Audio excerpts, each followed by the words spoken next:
السلام عليكم ورحمة الله.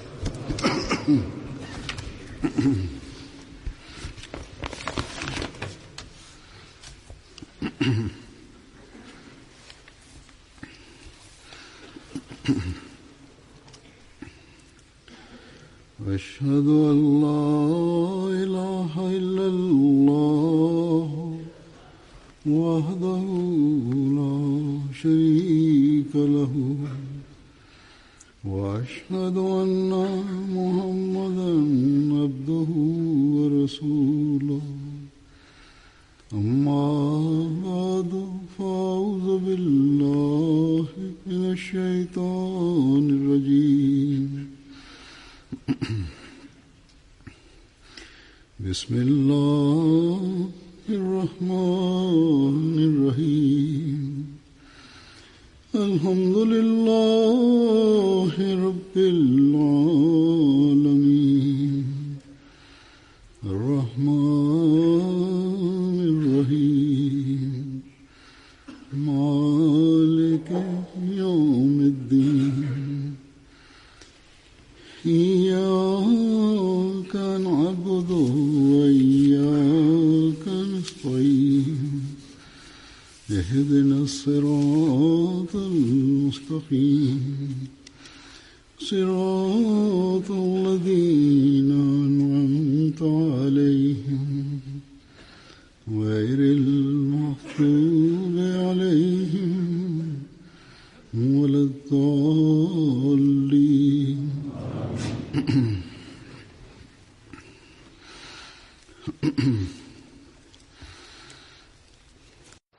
இன்றைய நாட்களில் ஜமாத் நிலைநாட்டப்பட்டுள்ள இடங்களிலெல்லாம் முஸ்லிம் மவ்ஊத் பற்றிய முன்னறிவிப்பு அடிப்படையில் முஸ்லிம் மவ்ஊத் தினம் கொண்டாடப்படுகிறது. 20 பிப்ரவரி என்பது எத்தகைய தினம் என்றால், அன்று ஹதரத் மஸீஹ் மவ்ஊத் அலைஹிஸ்ஸலாம் இறைவனிடமிருந்து செய்தியை பெற்று தமக்கு பிறக்கப் போகிற ஒரு மகனை பற்றி முன்னறிவித்திருந்தார்கள். இது குறித்து ஒரு பிரசுரம் வெளியிட்டு இருந்தார்கள். அதில் அவருடைய பல சிறப்புகள் கூறப்பட்டிருந்தன. அந்த பிரசுரம் 20 பிப்ரவரி 1886 வெளியிடப்பட்டது. நான் ஏற்கனவே கூறியது போன்று வசதிக்கு ஏற்ப 20 பிப்ரவரி அன்று முஸ்லிம் மவ்ஊத் தினம் கொண்டாடப்படுகிறது. அந்த நாளில் கொண்டாட வசதிப்படாத இடங்களில் சற்று முன்பின் நாட்களில் கொண்டாடப்படுகிறது. முஸ்லிம் மவ்ஊத் தினம் கொண்டாடுவது, அதன் அடிப்படையில் கூட்டம் நடத்துவது ஹதரத் மஸீஹ் மவ்ஊத் அலைஹிஸ்ஸலாமுடைய ஒரு மகத்தான முன்னறிவிப்பு நிறைவேறியதற்காகவே, ஹதரத் மிர்சா பஷீருத்தீன் மஹ்மூத் அஹமது இரண்டாவது கலீஃபத்துல் மஸீஹின் பிறப்புக்காக அல்ல.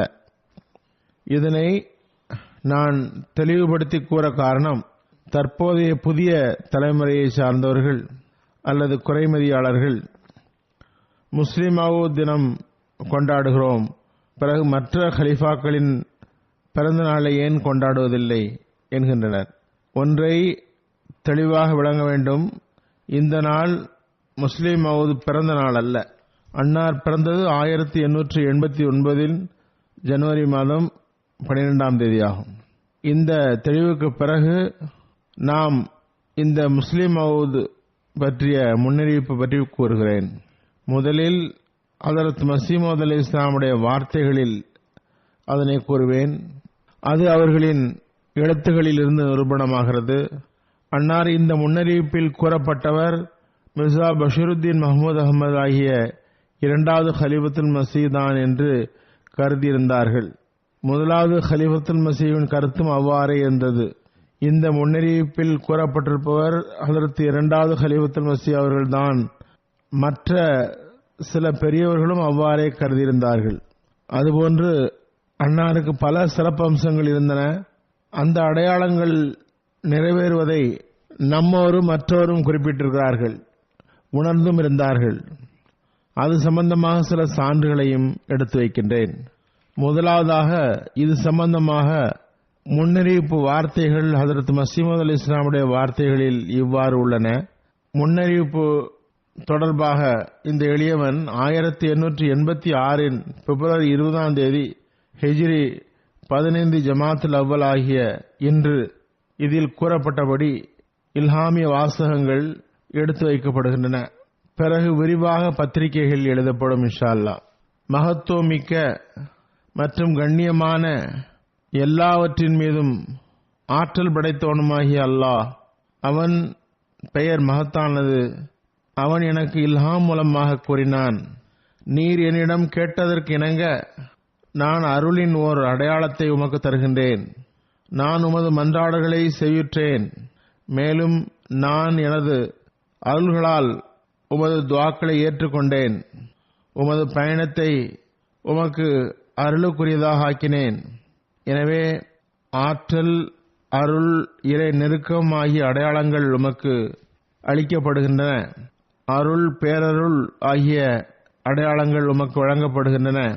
வெற்றி வாகையின் திறவுகோல் உமக்கு கிடைக்கிறது. வெற்றி பெற்றவரே, உம்மீது சாந்தி உண்டாவதாக.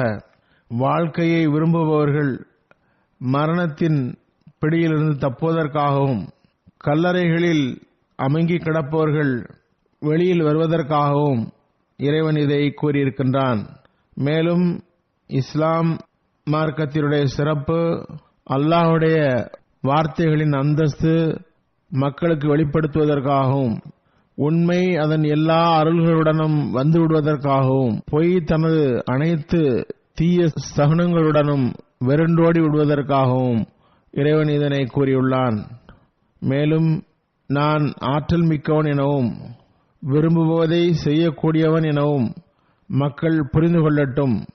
நான் உம்முடன் இருக்கிறேன் என அவர்கள் உறுதி கொள்ளட்டும். மேலும் எவர்கள் இறைவனுடைய இருப்பு பற்றி நம்பிக்கை கொள்வதில்லையோ, மேலும் இறைவனுடைய மார்க்கத்தையும் அவனுடைய வேதத்தையும் அவனுடைய தூய தூதர் முஹம்மது முஸ்தபா ஸல்லல்லாஹு அலைஹி வஸல்லம் அவர்களையும் மறுத்தல் மற்றும் பொய்ப்படுத்துதல் என்ற பார்வையுடன் பார்க்கின்றார்களோ, அவர்களுக்கு ஒரு அடையாளம் கிடைக்க வேண்டும் என்பதற்காகவும், குற்றவாளிகளின் வழியை வெளிப்படுத்துவதற்காகவும் இறைவன் இதை கூறியுள்ளான். எனவே உமக்கு ஒரு நற்செய்தி, கம்பீரமான தூய ஒரு மகன் உமக்கு வழங்கப்படுகிறது. ஒரு தூய குழந்தை உமக்கு கிடைப்பார். அந்த மகன் உமது வித்திலிருந்தே உமது சந்ததி, உமது வழித்தோன்றலாக வருவார். அதாவது அவர் உனது பௌதீக மகனாக இருப்பது மட்டுமன்றி உம்முடைய மகனாகவே இருப்பார். அழகிய தூய மகன் உமது விருந்தாளி வருகிறார். அவரது பெயர் இம்மானுவேல் மற்றும் பஷீர் என்பதாகும். அவருக்கு பரிசுத்த ஆவி வழங்கப்படுகின்றது. மேலும் அவர் அசுத்தத்திலிருந்து தூயவராக இருப்பார். அவர் அல்லாஹ்வின் ஒளியாவார். வானத்திலிருந்து வரும் அருளுக்குரியவராக அவர் இருப்பார். அவருடன் அருள் இருக்கிறது. அது அவர் வரும்போது உடன் வரும். அவர் கண்ணியத்திற்குரியவரும் மகத்துவம் கொண்டவராகவும் செல்வமுடையவராகவும் இருப்பார். அவர் உலகில் வருவார். மேலும் தமது மசீஹின் ஆவியினாலும் உண்மையின் ஆவியின் அருளினாலும் அதிகமானோரை நோயிலிருந்து தூய்மைப்படுத்துவார். அவர் அல்லாஹ்வின் வார்த்தையாவார். ஏனெனில் இறைவனுடைய கருணையும் தன்மானமும் அவரை கண்ணியத்திற்குரிய வார்த்தையுடன் அனுப்பியிருக்கிறது. அவர் மிகவும் புத்தி கூர்மை உள்ளவராகவும் நுண்ணிய அறிவுடையவராகவும் இருப்பார். மேலும் உள்ளத்தால் சகிப்புத்தன்மையுடையவராகவும் இருப்பார். மேலும் வெளிப்புறமான உட்புறமான ஞானங்களால் அவர் நிரப்பப்படுவார். மேலும் அவர் 3ஐ 4 ஆக்குவார். இதன் பொருள் புரியவில்லை. திங்கட்கிழமை வாழ்த்துக்குரிய திங்கட்கிழமை. அவர் ஆரம்பம் முடிவின் தோற்றமாகவும் உண்மை உயர்வின் தோற்றமாகவும் இருக்கிறார். அல்லாஹ் வானத்திலிருந்து இறங்கி வருவது போன்றிருக்கும். அவரது வருகை மிகவும் அருளுக்குரியதாகவும் இறை கம்பீரத்தை வெளிப்படுத்தக்கூடியதாகவும் அமையும். இறைவன் தன் திருப்தி என்னும் நறுமணத்தால் மனம் கமழ வைத்த ஒளி வருகிறார். நாம் அவரிடத்தில் நமது ஆவியை ஊதுவோம். இறைவனின் நிழல் அவர் தலைமீது இருக்கும். அவர் மிக விரைவில் முன்னேறுவார். கைதிகளை விடுவிப்பதற்கு காரணமாக திகழ்வார். மேலும் பூமியின் எல்லை வரை புகழ் பெற்று விளங்குவார். சமுதாயங்கள் அவரிடமிருந்து அருள்களை பெற்றுக்கொள்ளும். பின்னர் அவர் வானத்தின் பக்கம் உயர்த்தப்படுவார். வகான் அம்ரன் மக்லியா, இது தீர்மானிக்கப்பட்ட ஒன்றாகும். இந்த வார்த்தைகளே முஸ்லிம் ஆவது பற்றிய முன்னறிவிப்புள்ள வார்த்தைகளாகும். பிறகு ஹதரத் மிர்சா பஷீருத்தீன் மஹமூத் அஹமதுடைய ஹதரத் இரண்டாவது கலிஃபத்துல் மஸீஹ் பற்றிய இந்த முன்னறிவிப்பு தொடர்பாக கூறினார்கள். எனது முதல் மகன் வஃபாத் ஆனதும் அறிவற்ற மௌலைகளும் அவர்களின் நண்பர்களும் கிறிஸ்தவர்களும் இந்துக்களும் அந்த குழந்தை இறந்ததற்காக தமது மகிழ்ச்சியை வெளிப்படுத்தினர். அவர்களுக்கு மீண்டும் மீண்டும் கூறப்பட்டிருந்தது, 1886 ஆண்டு பிப்ரவரி 20 முன்னறிவிப்பில் சில பிள்ளைகள் வஃபாத்தாவது குறித்தும் கூறப்பட்டிருந்தது. எனவே சிறு வயதில் சில குழந்தைகள் மரணித்து விடுவதும் அவசியமாக இருந்தது. இருந்தும் அவர்கள் ஆட்சேபனையில் இருந்து திரும்பவில்லை. அல்லாஹ் தஆலா எனக்கு இன்னொரு பிள்ளையை பற்றி முன்னறிவித்திருக்கிறான். அந்த பச்சை பிரசுரத்தின் 7வது பக்கத்தில் அந்த இன்னொரு மகன் பிறப்பது பற்றி கூறப்பட்டுள்ளது. உமக்கு இன்னொரு பஷீர் தரப்படுவார். அவரது இன்னொரு பெயர் மஹ்மூத் ஆகும். அன்னார் கூறுகின்றார்கள், அவர் 1 செப்டம்பர் 1888 வரை இந்த நாளில் அதனை அன்னார் அறிவிக்கிறார்கள். இந்த நாள் வரை அவர் பிறக்கவில்லை. ஆனால் அல்லாஹ்வின் வாக்குறுதிக்கு ஏற்ப அந்த காலத்துக்குள் பிறப்பார். பூமியும் வானமும் தள்ளி போகலாம், அவனது வாக்குறுதி அழிந்து போகாது. இதுவே அந்த முன்னறிவிப்பு பச்சை பிரசுரத்தினுடைய 7வது பக்கத்தில் உள்ளது. இதற்கு ஏற்ப ஜனவரி 1889 மகன் பிறந்தார். அவருக்கு மஹ்மூத் என்று பெயர் வைக்கப்பட்டது. அவர் அல்லாஹ்வின் அருளால் உயிருடன் இருக்கிறார். இப்போது அவருக்கு 17 வயது ஆகிறது. இவ்வாறு முதலில் கூறியதற்கு ஏற்ப இதனை ஹக்கீகத்துல் வஹீயில் குறிப்பிடுகிறார்கள். ஹதரத் மஸீஹ் மவ்ஊத் அலைஹிஸ்ஸலாமுடைய இன்னும் பல சான்றுகளும் உள்ளன. நிறைய சான்றுகளை தருவதற்கு பதில் நான் ஹதரத் முதலாவது கலீஃபத்துல் மஸீஹுடைய சான்றுகளை தருகிறேன். அன்னார் முஸ்லிம் ஆவது பற்றி, அவர்களின் அந்தஸ்து என்ன என்பது பற்றி, அவர்கள் என்ன கருதியிருந்தார்கள் என்று குறித்து ஒரு ரிவாயத்தில் இவ்வாறு வருகிறது. பீர் மன்சூர் முகமது சாப் அறிவிக்கிறார்கள், ஹதரத் முதலாவது கலீஃபத்துல் மஸீஹுடைய மரணத்திற்கு 6 மாதம் முன்பு எஸ்என்எல் குர்ஆன் பாடம் எழுதிய பீர் மன்சூர் முகமது சாஹப் அவர்கள் முதல் கலீஃபாவிடம் வந்தார்கள். நான் ஹதரத் மஸீஹ் மவ்ஊத் அலைஹிஸ்ஸலாமுடைய பிரசுரத்தை படித்த போது தெரிய வந்தது, அந்த வாக்களிக்கப்பட்ட மகன் என்பது மியாசாப் தான், அதாவது மிர்சா பஷீருத்தீன் மஹமூத் அஹமது தான். உடனே என்று அவர் கூறினார். உடனே முதலாவது கலீஃபா கூறினார்கள், எனக்கு முதலிலேயே தெரியும், நீங்கள் பார்க்கவில்லையா? நான் மியாசாபோடு எவ்வாறு குறிப்பான முறையில் பழகுகிறேன், மதிப்பு தருகிறேன். பீர் சாஹப் கூறினார், நான் அதே வார்த்தையை எழுதி உண்மைப்படுத்துவதற்காக அவர்களிடம் காட்டினேன். அதற்கு முதல் கலீஃபத்துல் மஸீஹ் அவர்கள் அதில் எழுதினார்கள், இந்த வார்த்தையை நான் பீர் மன்சூர் முகமது சாஹிபிடம் கூறினேன். இவ்வாறு எழுதி அதில் நூருத்தீன் என்று கையொப்பமும் விட்டார்கள். 10 செப்டம்பர் 1913 என்று தேதியும் எழுதினார்கள். அன்னார் கூறுகின்றார்கள், 11 செப்டம்பர் 1913 அன்று மாலை வேளைக்கு பிறகு அந்த வாசகம் எழுதப்பட்ட நாளுக்கு அடுத்த நாள் முதலாவது கலீஃபத்துல் மஸீஹ் கட்டிலில் படுத்திருந்தார்கள். நான் அவர்களின் கால்களை பிடித்து விட்டுக் கொண்டிருந்தேன். எந்த பேச்சும் பேசாத நிலையில், உரையாடல் நடைபெறாத நிலையில் முதலாவது கலீஃபத்துல் மஸீஹ் தாமே கூறினார்கள், ஹதரத் மிர்சா மஹ்மூத் அஹமது தான் முஸ்லிம் மவ்ஊத் என்ற முன்னறிவிப்பை நிறைவேற்றுபவர் என்ற கருத்தை இப்போது வெளியிட வேண்டாம், எதிர்ப்பு வந்தால் வெளியிட வேண்டும் என்றார்கள்.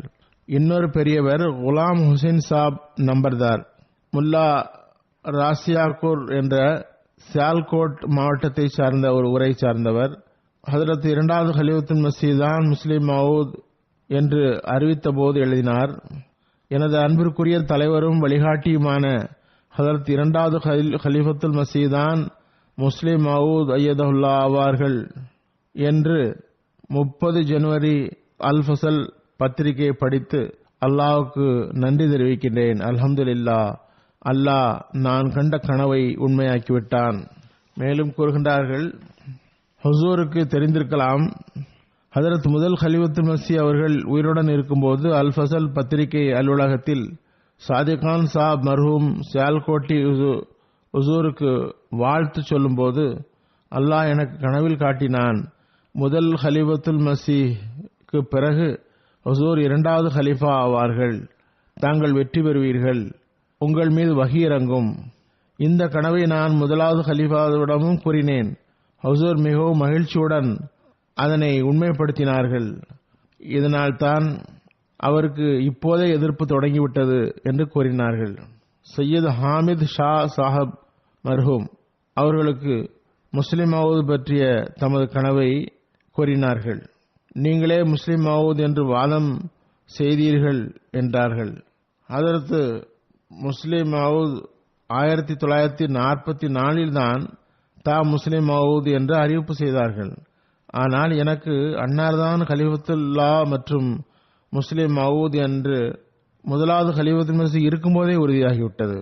இன்னொரு பெரியவர் சூஃபி முதியோர் ரஹ்மான் சாப் பெங்காலி அவர்களுக்கு எழுதிய ஒரு கடிதத்தில் அன்னார் முஸ்லிம் மவுதான அறிவிப்பு செய்த போது அவர் எழுதுகின்றார், அந்த கடிதத்தில், நான் எனது ஒரு கனவை கூறுவது சரியாக இருக்கும் என்று கருதுகிறேன். அந்த கனவை நான் 30 அல்லது 24 வருடங்களுக்கு முன்பு கண்டதாகும். நான் இதனை ஹுசூரிடம் முன்னரும் ஒருமுறை எழுதியுள்ளேன். இப்போது ஹுசூர் அவர்கள் முஸ்லிம் மவுத் என்ற வாதத்தை வைத்த பிறகு எனக்கு உறுதியாகிவிட்டது, நான் கண்ட கனவு இந்த முன்னறிவிப்பு சம்பந்தமானதுதான் என்று. நான் கண்டது ஒரு ஈது கூட்டம். ஹதரத் மஸீஹ் மவ்ஊத் அலைஹிஸ்ஸலாம் ஒரு உயரமான இடத்தில் நிற்கிறார்கள். பச்சை நிற ஆடை அணிந்தவாறு ஹுத்பா கொடுக்கிறார்கள். ஹுத்பா முடிந்ததும் நான் கை குலுக்குவதற்காக அருகில் செல்கின்றேன். பார்த்தால் ஹதரத் மஸீஹ் மவ்ஊத் அலைஹிஸ்ஸலாம் இல்லை, ஹுசூர் ஐயதுல்லா நிற்கிறார்கள். அதாவது இரண்டாவது கலீஃபத்துல் மஸீஹ். இந்த கனவை நான் டாக்டர் பத்ருத்தீன் சாஹிபுக்கும் அவருடைய சகோதரர் இந்த கனவை நான் டாக்டர் பத்ருத்தீன் சாஹிபுக்கும் சகோதரர் மௌலவி ஜுல்லுர் ரஹ்மான் சாப் முபல்லிக் பெங்காலி அவர்களுக்கும் கூறினேன். மௌலவி ஜுல்லுர் ரஹ்மான் சாப் அவர்கள் கூறினார்கள், உமக்கு ஹதரத் அமீருல் மோமினினுடைய முன்னறிவிப்பு காட்டப்பட்டுள்ளது. அழகிலும் கருணையிலும் உன்னை போன்றவராக அவர் இருப்பார் என்ற அம்சம் உமக்கு காட்டப்பட்டுள்ளது என்றார்கள். இதுவும் முன்னறிவிப்பில் கூறப்பட்ட வசனங்களாகும்.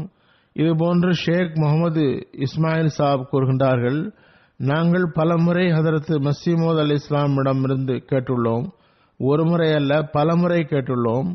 முன்னறிவிப்பில் கூறப்பட்டது மியா மஹமூத் தான் என்று அவர்கள் கூறியுள்ளார்கள். மியா மஹமூதிடம் எந்த அளவுக்கு மார்க்க உத்வேகம் உள்ளது எனில் அதற்காக நான் பலமுறை குறிப்பாக துவா செய்துள்ளேன் என்று அன்னார் கூறியுள்ளார்கள். ஹதரத் முஸ்லிம் மவ்ஊத் ரலியல்லாஹு அவர்களுக்கு அல்லாஹ் கூறாத வரை அன்னார் வாதம் செய்யவில்லை. அன்னாருக்கு தெளிவாக அதனை கூறிவிடுமாறு கட்டளை வந்த பிறகு அறிவித்தார்கள். பிறகு அன்னார் கூறினார்கள், ஹதரத் மஸீஹ் மவ்ஊத் அலைஹிஸ்ஸலாம் அவர்களால் வாக்களிக்கப்பட்ட மகனை பற்றிய முன்னறிவிக்கப்பட்டவற்றுள் பல அம்சங்கள் நிறைவேறியிருப்பதனால் அந்த முன்னறிவிப்பு என்னை பற்றிதான் என்று பலரும் கூறியுள்ளார்கள்.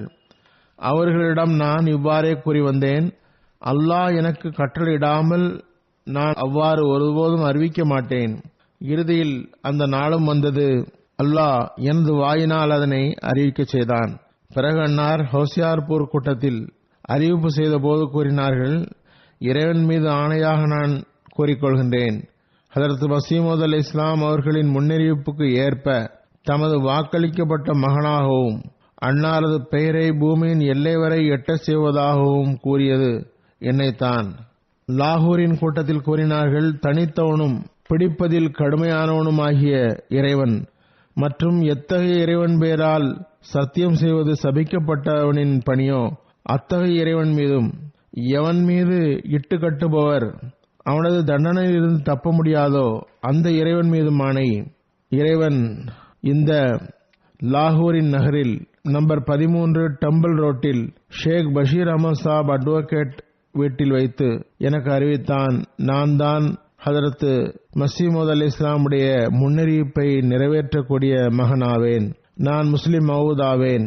யார் மூலமாக இஸ்லாம் பூமியில் எல்லை வரை பரவுமோ, தௌஹீத் உலகில் பரவுமோ அது நானேதான். ஹதரத் மஸீஹ் மவ்ஊத் அலைஹிஸ்ஸலாம் அவர்கள் ஹதரத் முஸ்லிம் மவ்ஊத் பற்றி முன்னறிவிப்பை நிறைவேற்றக்கூடியவருக்கு 52 அல்லது 58 அடையாளங்களை, அதாவது 50க்கும் மேற்பட்ட அடையாளங்களை கூறியுள்ளார்கள். அவர்களிடம் காணப்படும் அந்த அடையாளங்களை நம்மவரும் சரி அந்நியரும் சரி எவ்வாறு பார்த்தார்கள் என்பதை பற்றி கூறுகின்றேன். முஸ்லிம் மவ்ஊத் வஃபாத்தான போது டமாஸ்கஸை சார்ந்த சயீத் அபுல் ஃபரஜ் அல் ஹஸ்னி இவர்கள் கூறுகின்றார்கள், அமீருல் மோமினின் 2வது கலிஃபத்துல் மஸீஹ் அவர்கள் வஃபாத்தானதில் எமது உள்ளங்கள் வருத்தத்தால் நிறைந்தன. கவலை ஏற்பட்டுள்ளது. அந்த கவலை உலகம் முழுவதிலும் உள்ள எல்லா அஹ்மதிகளையும் பாதித்துள்ளது. குறிப்பாக அஹ்மதியா ஜமாத் டமாஸ்கஸுக்கு குறிப்பாக கவலை ஏற்பட்டுள்ளது. ஏனெனில் இந்த ஜமாத் ஹுசூர் அவர்களால் நடப்பட்ட செடியாகும். இது அன்னாரது அருளுக்குரிய கைகளால் நடப்பட்டுள்ளது. அன்னாரது குறிப்பான ஆதரவும் கவனமும் இதற்கு நீர் பாய்ச்சியது. அவ்வாறு இந்த மரம் வளர்ந்தது, மலர்ந்தது. அல்லாஹ் அவர்களை பற்றி உண்மையாகவே கூறினான், சமுதாயங்கள் அவர்களிடமிருந்து பர்க்கத் பெறும் என்று. நாங்கள் அன்னாரின் துஆவின் பர்க்கத் மற்றும் கவனத்தின் காரணத்தினால் இறை அருளை பெற்றோம். மேலும் கூறுகின்றார், எனக்கு நன்றாக நினைவுள்ளது, நான் எப்போது ஹுசூரிடம் துஆவுக்காக எழுதினாலும் அது ஏற்கப்படுவதனுடைய அறிகுறியை ஆன்மீகமாகவும் பௌதிகமாகவும் உணர்ந்துள்ளேன். அல்லாஹ்வின் வஹி அன்னார் மீது முற்றிலும் உண்மையாகும். ஒளி வருகிறது, ஒளி. அல்லாஹ் தனது திருப்தி என்னும் நறுமணத்தால் அவர்கள் மீது பூசினான். 27 ஜூலை 1944 அல்-ஃபசலில் கண்ணியத்திற்குரிய முகமது முஹைல் அஹமது சாபுடைய ஒரு குறிப்பு வருகிறது. முகமது முஹைல் சாப் கமால்டராவில் இருந்து 2வது கலிஃபத்துல் மஸீஹிடம் தமது அஹ்மதி அல்லாத உறவினரான முகமது அக்ரம் சாபுடைய ஒரு கனவை எழுதுகிறார். அவர் அதுவரை அஹ்மதியாக இருக்கவில்லை. கூறுகின்றார்கள், ஹுசூர் அவர்கள் 1936 நவாப் ஷாவுக்கு வருகை தந்தார்கள். அதில் வருவதற்கு ஒரு நாள் முன் இரவில் கனவில் கண்டேன். நவாப் ஷாவினுடைய வட்ட வடிவமான அந்த பசாருக்கு அருகில், ஸ்டேஷனுக்கு அருகில் இருந்து ஒருவர் சிங்கத்தின் மீது பயணம் செய்து வந்து கொண்டிருக்கிறார். நான் அருகில் வந்ததும் பார்க்கிறேன், அவரது உடலில் திருக்குர்ஆனின் வசனங்கள் எழுதப்பட்டுள்ளன. நான் ஒருவரிடம் இவர் யார் என்று கேட்டேன். அவர் கூறினார், இவர் மிர்சா மஹ்மூத் அஹ்மத் காதியானி என்றார். இவர் எப்படிப்பட்டவர் என்று கேட்டேன். அதற்கு அவர், இவர் உலகில் மிகப்பெரிய வலியுல்லா ஆவார் என்றார்கள். ஹதரத் மஸீஹ் மவ்ஊத் அலைஹிஸ்ஸலாமுடைய முன்னறிவிப்பின் உண்மைத்துவத்தின் வெளிப்பாட்டை இறைவன் அந்நியர்களின் மூலமாகவும் தோன்ற செய்தான். இவ்வகையில் கண்ணியத்திற்குரிய அஹ்மதி அல்லாத ஒரு ஆலிம் மௌலவி சமீஉல்லா கான் சாப் ஃபாரூக்கி என்பவர் பாகிஸ்தான் உருவாக முன் உண்மையை வெளிப்படுத்துதல் என்ற பெயரில் ஒரு பிரசுரம் வெளியிட்டார். ஹதரத் மஸீஹ் மவ்ஊத் அலைஹிஸ்ஸலாமுக்கு செய்தி கிடைக்கிறது, உம்முடைய சந்ததியிலிருந்து உம்முடைய மகன் ஒருவரை உனது ஜமாத்திற்காக நான் நிலைநாட்டுவேன். அவருக்கு எனது வஹியை தந்து கண்ணியப்படுத்துவேன். அவர் மூலமாக உண்மையை வெளியே கொண்டு வருவேன். நிறைய பேர் உண்மையை ஏற்றுக்கொள்வார்கள். அவர் கூறுகிறார், இந்த முன்னறிவிப்பை பாருங்கள், மீண்டும் மீண்டும் படியுங்கள், பிறகு ஈமானுடன் கூறுங்கள். இந்த முன்னறிவிப்பு நிறைவேறவில்லையா? எப்போது இந்த முன்னறிவிப்பு செய்யப்பட்டதோ அப்போது இந்த இப்போதைய கலீஃபா ஒரு சிறு பையனாக இருந்தார்.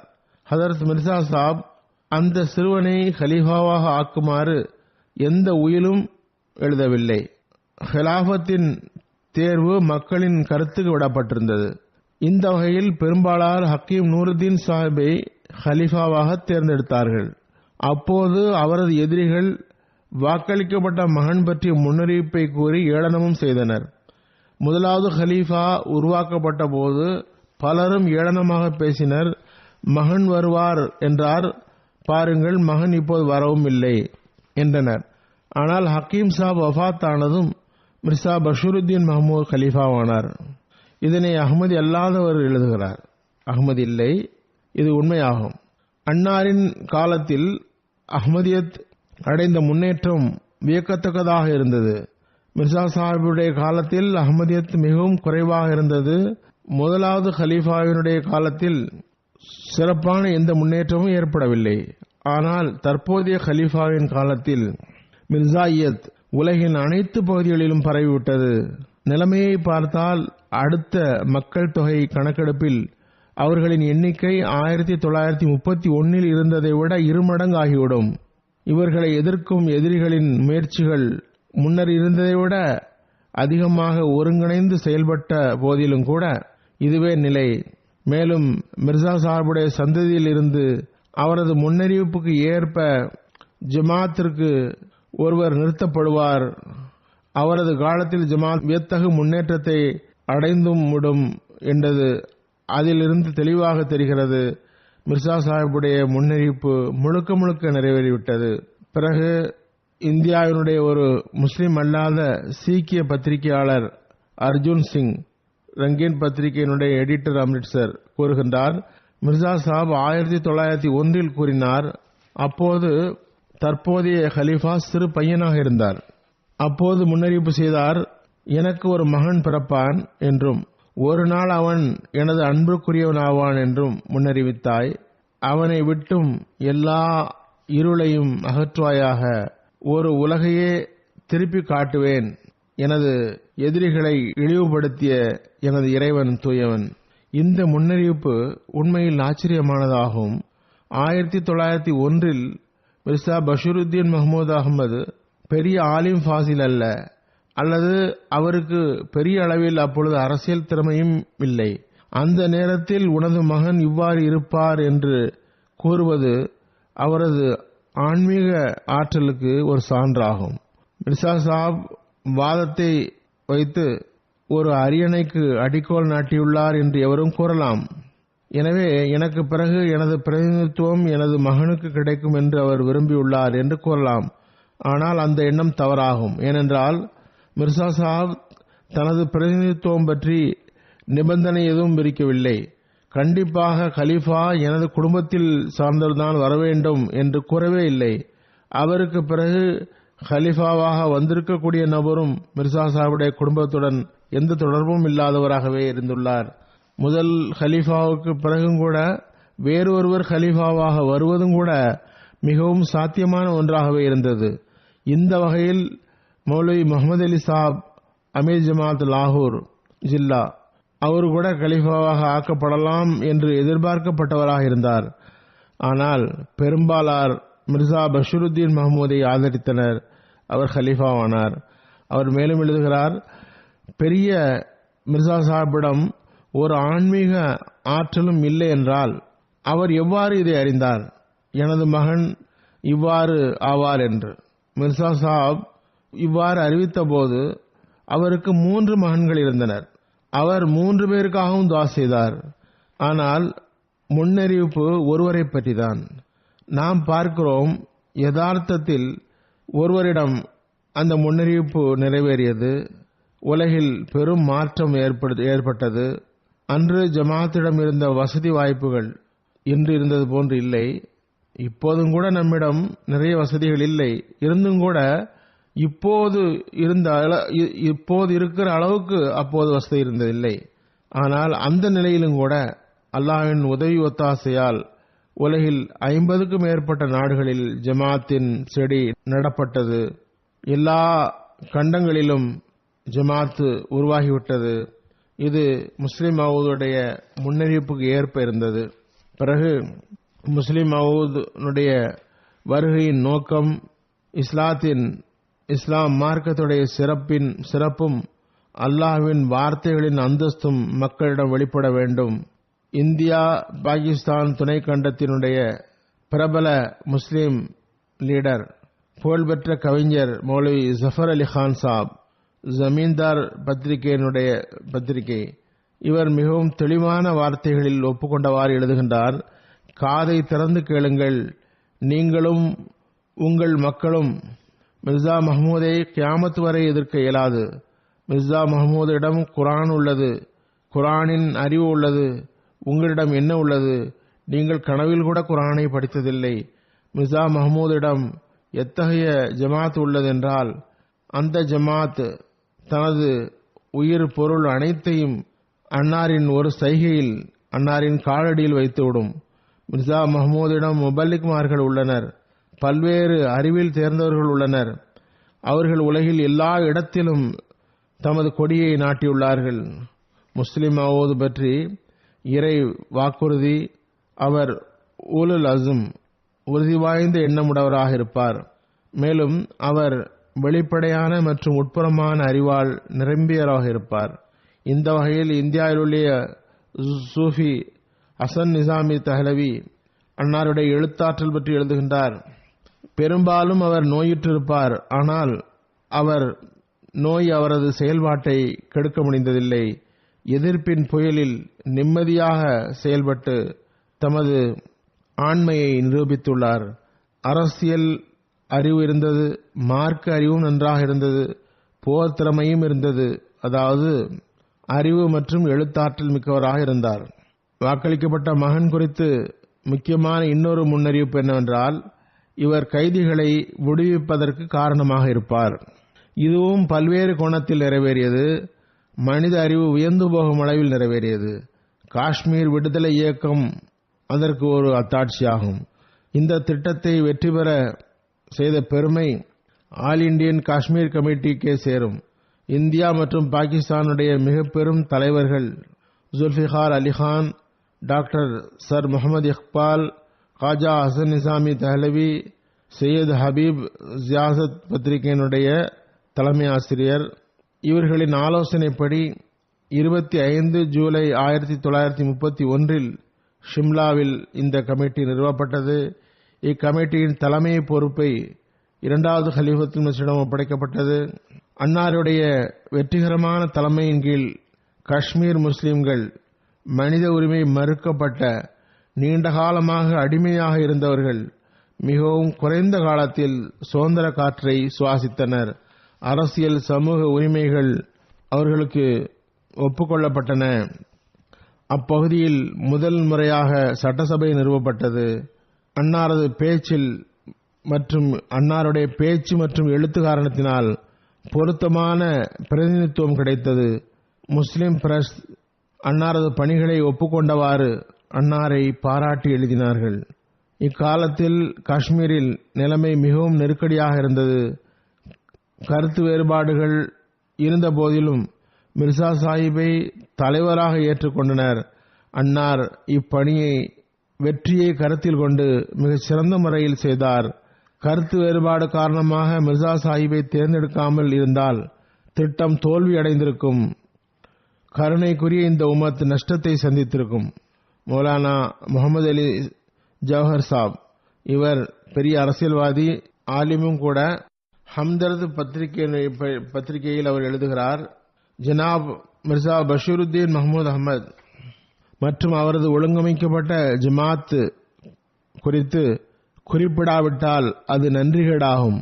அவர் தனது எல்லா கவனத்தையும் எந்த கருத்து வேறுபாட்டையும் பொருட்படுத்தாமல் எல்லா முஸ்லிம்களின் நலனுக்காக அர்ப்பணித்து விட்டார். இவர்களோ ஒருபுறம் மெம்பரில் ஏறி அமர்ந்து கொண்டு வாதம் செய்கிறார்கள், ஆனால் இந்த ஜமாத் தான் உள்ளபடியே பணி செய்கிறார்கள். பிறகு குர்ஆன் விரிவுரையாளர் அல்லாமா அப்துல் மாஜித் தரியாபாதி சித்தகே சதீக் பத்திரிகையினுடைய தலைமை ஆசிரியர் முஸ்லிம் மவுத் வஃபாத்தின் போது எழுதுகின்றார், இவர் முஸ்லிம் மவுதுடைய திருக்குர்ஆன் தொண்டை பாராட்டி எழுதினார். திருக்குர்ஆன் மற்றும் குர்ஆனிய அறிவை உலக அளவில் பரப்புதல், இஸ்லாத்தை பரப்புதல் ஆகியவற்றிற்காக அன்னார் திட உறுதியுடன் நீண்ட காலமாக தொண்டு செய்து வந்தார். இவருக்கு அல்லாஹ் திருக்குர்ஆன் அறிவை தந்திருந்தான். அவரது விளக்க வரையும் மிக மிக உயர்ந்தது. ஒரு அமெரிக்க பாதிரி காதியான் வந்தார். இதுவும் உட்புற வெளிப்புற அறிவால் அவர் நிரப்பப்பட்டிருந்தார் என்பதற்கான ஒரு உதாரணமாகும். 1914 நடந்தது. இவர் சில அகமதிகளுக்கு முன் சில கேள்விகளை வைத்தார். இந்த பாதிரி அவை மிகவும் முக்கியமானவை, சிக்கலானவை. நான் அமெரிக்காவிலிருந்து இங்கு வந்து நிறைய ஆலிம்களிடம் இந்த கேள்விகளை கேட்டுவிட்டேன். ஆனால் திருப்திகரமான பதில் எனக்கு கிடைக்கவில்லை. இப்போது இந்த கேள்வியை உங்களுடைய கலீஃபாவிடம் வைக்க வந்துள்ளேன். அவர் என்ன பதில் தருகிறார் என்று பார்ப்போம் என்றார். ஷிம்லாவை சார்ந்த மௌலவி உமருத்தீன் சாப் கூறுகின்றார்கள், அவரது கேள்வி எவ்வளவு சிக்கலானதாகவும் வித்தியாசமானதாகவும் இருந்தது என்றால், அந்த கேள்வியை கேட்டு எனக்கு உறுதி ஏற்பட்டது.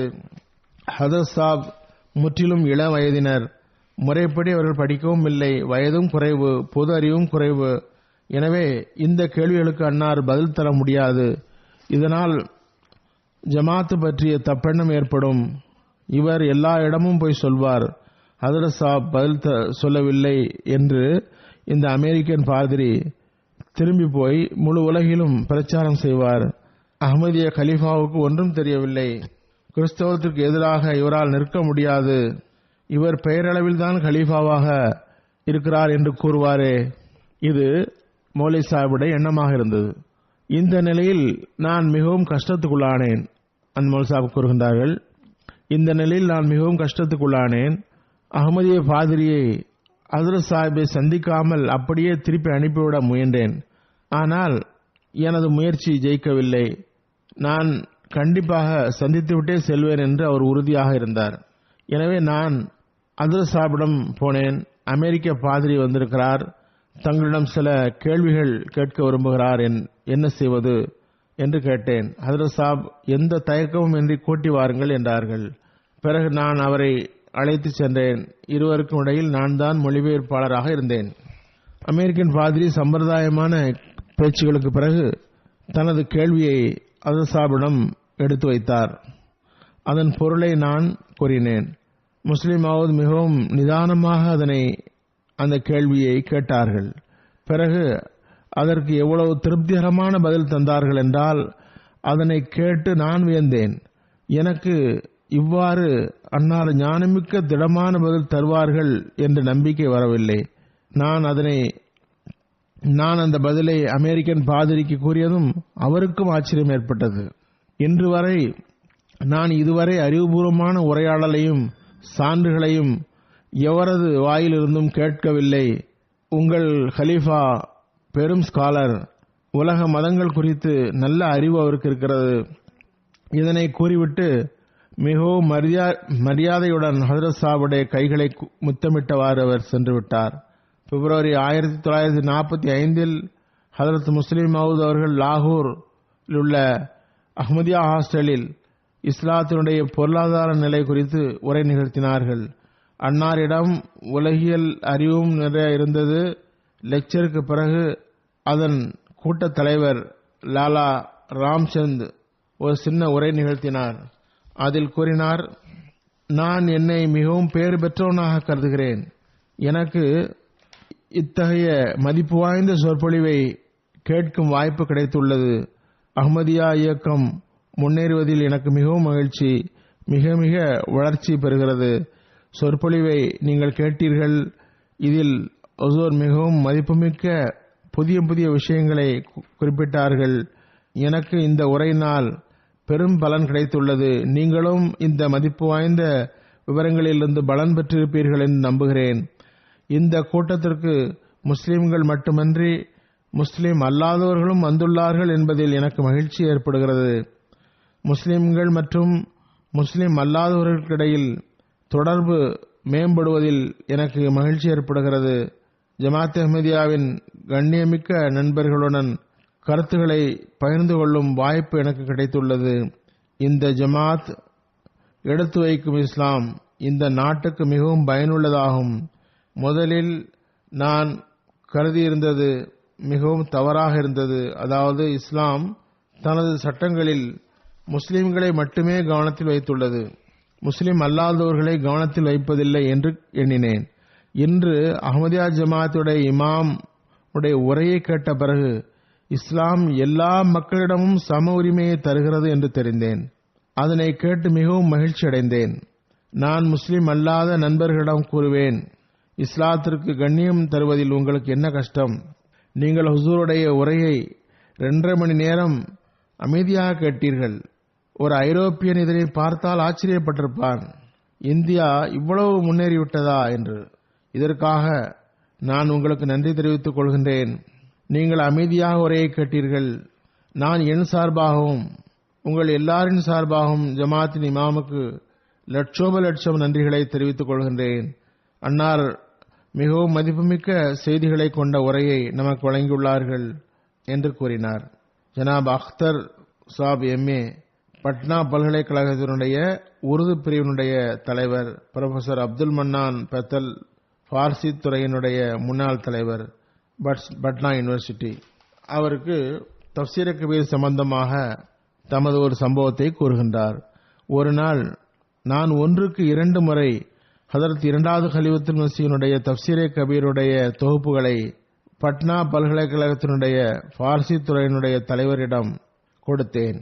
அவர் அதனை படித்துவிட்டு பட்னாவினுடைய ஷம்சுல் ஹுதா மதரசாவினுடைய அரபி பிரிவினுடைய சில தொகுப்புகளை தந்தார். ஒரு நாள் அவர் எல்லா ஆலிம்களையும் அழைத்து தமது கருத்தை கேட்டார். அன்னார் குரானிய அறிவுகளை வழங்கப்படுவார் என்பதும் முன்னறிவிப்பாகும். ஒரு ஆலிம் கூறினார், பார்சி தஃப்சீர்களில் இதுபோன்ற தஃப்சீர் இல்லை. புரொஃபசர் அப்துல் மன்னான் சாப் கேட்டார்கள், அரபி தஃப்சீர்களை பற்றி உங்களுடைய அபிப்பிராயம் என்ன? இதை கேட்டபோது அமைதியாக இருந்தார். சிறிது நேரம் கழித்து ஒருவர் சொன்னார், பட்னாவில் எல்லா அரபி தஃப்சீர்களும் நமக்கு கிடைக்கவில்லை. எகிப்து மற்றும் சிரியாவில் உள்ள அரபி தஃப்சீர்களை பார்த்த பிறகே கருத்து தெரிவிக்க முடியும். புரொஃபசர் சாப் பழைய அரபி தஃப்சீர்களை குறிப்பிட்டார். பிறகு கூறினார்கள், இவற்றில் எல்லாம் மிர்சா பஷருத்தீன் மஹமூதுடைய தஃப்சீரில் காணப்படுவது எந்த தஃப்சீரிலும் காண முடியாது. நீங்கள் சிரியா, எகிப்து மற்றும் புதிய தஃப்சீர்களை எல்லாம் பாருங்கள், சென்று சில மாதங்கள் கழித்து அப்புறம் கூறுங்கள் என்றார். அந்த பார்சி மற்றும் அரபி ஆலிம்கள் வியந்து போனார்கள். குறைஷி அப்துல் ரஹ்மான் சாப் சக்கர் ஹுசூருடைய அறிவு ஞானத்தை பற்றி கூறுகின்றார். ஹுசூர் சக்கர் வந்திருந்த போது நாங்கள் ஜமாத் அல்லாத நண்பர்களை கூட்டி வந்தோம்.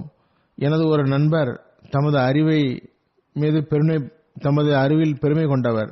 ஹுசூர் சபைக்கு அழைத்து வந்தேன். நண்பர்கள் சில கேள்விகளை வைத்தனர். ஹுசூர் பதில் கூறினார்கள். நண்பர் ஆரம்பத்திலிருந்து முடிவு வரை அமைதியாக இருந்தார். அவை கலைந்ததும் நான் அவரிடம் கேட்டேன், நீங்கள் கேள்வி ஒன்றுமே கேட்கவில்லையே? அவர் கூறினார், இந்த இடத்தில் பேசுவது எமது அறியாமையை ஒப்புக்கொள்வதாகும், அதாவது எமது திரையை அகற்றி காட்டுவது போன்றது. அவர் கடுமையான எதிரியாவார். அவர் ஹுசூருடைய கருத்துகளின் தாக்கத்திற்கு உள்ளாகியிருந்தார். அவர் கூறினார், நான் இங்கிருந்து எனது ஈமானை பாதுகாப்பாக எடுத்துச் செல்வதே போதுமானதாகும். ஒரு வாராந்திர பத்திரிகை என்னுடைய எடிட்டர் லாலா கரம்சந்த் சாஹிப், இவர் சில பத்திரிகையாளர்களுடன் காதியான் வந்திருந்தார். அவர் ஹுசூரை நான் மிகவும் கவரப்பட்டார். தனது பத்திரிகையில் எழுதவும் செய்தார். அவர் கூறுகின்றார், நான் ஜஃபருல்லா கான் சாஹிப்பை பெரிய அறிவாளி என்று நினைத்தேன். இப்போது சஃபருல்லா கான் சாப் அவர்கள் வைஸ்ராயினுடைய எக்ஸிகியூட்டிவ் கவுன்சிலுடைய மெம்பராக இருந்தார்கள். பஷீருத்தீன் மஹமூத் அஹமது சாபுக்கு முன்னால் அவரது மதிப்பு குறைவாகும். இவர் ஒவ்வொரு விஷயத்திலும் மிகச்சிறந்த கருத்துக்களை கொண்டிருக்கிறார். அதற்கு 2வது கலீஃபத்துல் மஸீஹுடைய தகுதி மிக உயர்ந்தது. மிகச்சிறந்த கருத்தை கொண்டுள்ளார். மிகச்சிறந்த ஆதாரங்களை தருகிறார். இவருக்கு அளவற்ற நிர்வாகத்திறன் உள்ளது. இத்தகைய மனிதர் தமது கூட்டத்தை மிக உயரத்திற்கு எடுத்துச் செல்ல முடியும். ஒரு அறிவுத்திறன் மிக்க பெரியவர் காதியான் மாநாட்டுக்கு வந்திருந்தார். அவர் முஸ்லிம் மவுத் மற்றும் அவர்களது பின் இருப்பவர்கள் பற்றி கூறினார். அவரை பற்றி எல்லா விஷயத்துடனும் ஒன்றை கண்டேன். அது என்னவென்றால், முழு ஜமாத்தும் முழு கூட்டமும் தமது ஹலீஃபாவின் ஒரு விரல் அசைவில் சென்று கொண்டிருந்தது. ஹஜ்ரத் இமாம் ஜமாத் அஹ்மதியா தொடர்பாக அன்னாருக்கு எழுத்தாற்றலும் இருந்தது, சொற்பொழிவு ஆற்றும் திறமையும் இருக்கிறது. இயக்கத்திற்கு மிகச்சிறந்த கவர்னர் ஆவார் என்ற முடிவுக்கு வந்தேன் என்றார். அல்லாமா நியாஸ் பத்தேபூரி சாஹப் தப்சீரே கபீருடைய 3ஆம் தொகுதியை படித்த பிறகு கூறினார், தப்சீரே கபீருடைய 3ஆம் தொகுதி தற்போது என் முன் உள்ளது. அதனை நான் மிகவும் கூர்ந்து பார்க்கிறேன். குர்ஆனை படிப்பதில் முற்றிலும் ஒரு புதிய சிந்தனையை அன்னார் உருவாக்கிவிட்டார்கள். அந்த தப்சீர் அதன் தகுதியை பொறுத்தவரை முதல் தப்சீர் ஆகும். அதில் சான்றுகளும் அறிவுகளும் இணைக்கப்பட்டுள்ளன.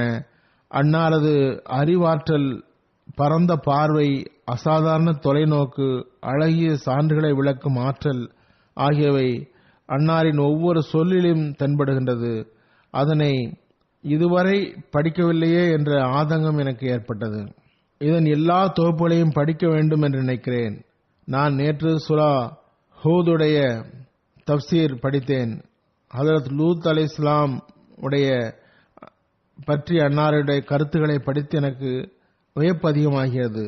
இதனை கூறியே ஆக வேண்டிய நிர்பந்தத்துக்கு ஆளாகிவிட்டேன். அன்னார் ஹாவுலாயி பனாத்தி உன்ன, எனது பெண்கள் இருக்கிறார்களே என்ற சொல்லுக்கு விளக்கம் தரும்போது எல்லா விரிவுரையாளர்களின் விளக்கத்திலிருந்தும் முற்றிலும் விலகி புதிய முறையை கையாண்டுள்ளார்கள். இதனை குறை கூறுவது என் சக்திக்குட்பட்டதல்ல. அல்லாஹ் அவர்களை நீண்ட காலம் நிம்மதியாக வாழ வைப்பானாக. இவ்வாறு நம்மோரும் அந்நியோரும் முஸ்லிம் ஆவது பற்றிய கருத்துகளின் தாக்கத்தை பெற்றிருந்தார்கள். அவர்கள் அன்னாரது சிறப்புகளை தெரிவித்திருந்தார்கள்.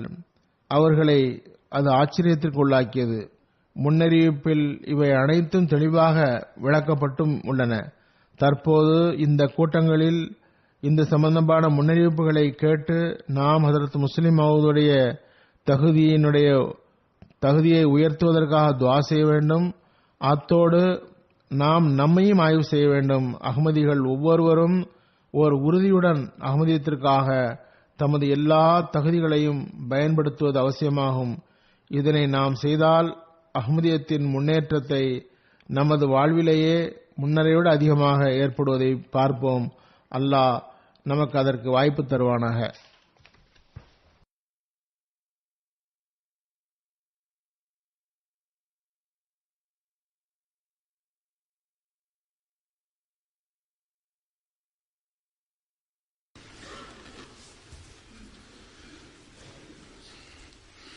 الحمد